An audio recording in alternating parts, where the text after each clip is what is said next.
இது காட்ட முடியாது. தொடர்ந்து இலங்கை தமிழர்கள் வந்து நம்ம தமிழ் மீனவர்கள் வந்து தொலைஞர் இலங்கை கடற்படையாக பிடிபட்டு தொடர்ந்து கைது நடவடிக்கை நடந்துட்டு கடந்த 10 ஆண்டுகளாக மோடி அரசு தொடர்ந்து மீனவர்களை கைவிட்டிருக்கிறது. தமிழக மீனவர்கள் மீது நடக்கப்படுகின்ற அந்த கொடுமைகள் தொடர்கின்றன. அது ராஜபக்சே ஆட்சியாக இருந்தாலும் சரி, ரணில் விக்ரமசிங்கே ஆட்சியாக இருந்தாலும் சரி, தொடர்ந்து இந்த கொடுமைகள் தொடர்ந்து கொண்டிருக்கின்றன. இதையெல்லாம் பேசாமல் மூடி மறைப்பதற்காக நிர்மலா சீதாராமன் வந்து கதைகள் கட்டிவிடுவதும் இருக்கின்ற இல்லாத பேச்சுகள் பேசுவதும் நிர்மலா சீதாராமன் அவர்களுடைய பணியாக இருக்கிறது. தமிழகத்தை பொறுத்த மட்டிலே தொடர்ந்து தமிழக மீனவர்களுக்கு துரோகம் விளைவிக்கின்ற கட்சியாக பாஜக திகழ்கிறது.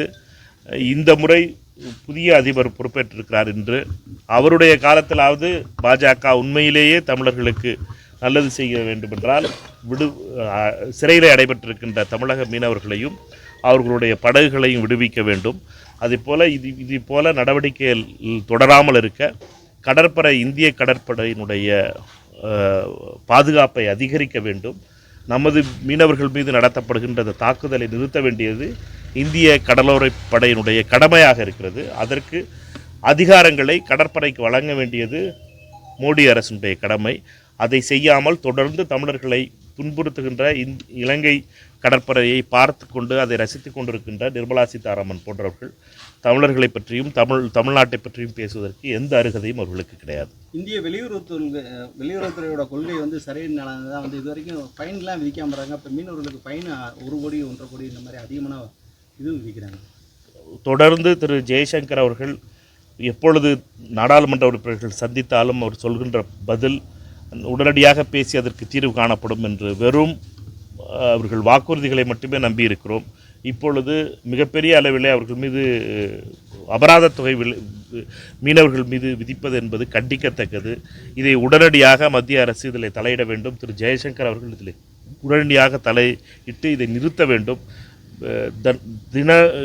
தினம் தன்னுடைய உயிரையும் துச்சமென மதிக்காமல் செல்கின்ற மீனவர்களுடைய வாழ்விலே இப்படிப்பட்ட கோடிக்கணக்கான அபராத தொகை விதிப்பது என்பது ஏற்றுக்கொள்ள முடியாதது. இதை அவசியம் பாராளுமன்றத்திலே இந்த முறை குளிர்கால கூட்டத்தொடரில் எழுப்புவோம்.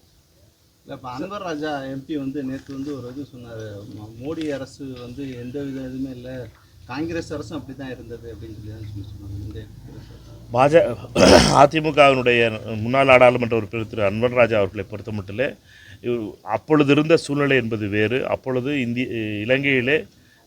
இலங்கைக்கும் இலங்கையில் உள்நாட்டு போர் நடக்கின்ற சூழ்நிலையிலே முழுமையாக அந்த ஒரு கட்டுப்பாடு இல்லாத ஒரு அரசாங்க கடற்கரையாக இருந்தது.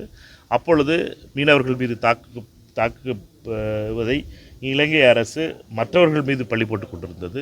இப்பொழுது கடந்த 10 ஆண்டுகளாக உள்நாட்டு போர் இல்லாமல் இலங்கை சரியான நிலைக்கு வந்ததற்கு பின்னாலே இப்பொழுது நடக்கின்றதையும் அப்பொழுது நடப்பதையும் முடிச்சு போடுவது என்பது ஏற்றுக்கொள்ள முடியாதது. அவரை பொறுத்த மட்டும் திரு அன்வர் ராஜா அவர்கள் பாஜகக்காரர்களுக்காக பேசுகிறாரா அல்லது உண்மையிலேயே மீனவர்களுக்காக பேசுகிறாரா என்பது ஐயமாக இருக்கிறது. திருமாவளவன் வந்து முதலமைச்சர் கற்பழிக்கப்பட்டார்னு சொல்லி நேற்று அதே முன்னாள் அமைச்சர் அன்வர் ராஜா பேசியிருக்காரு.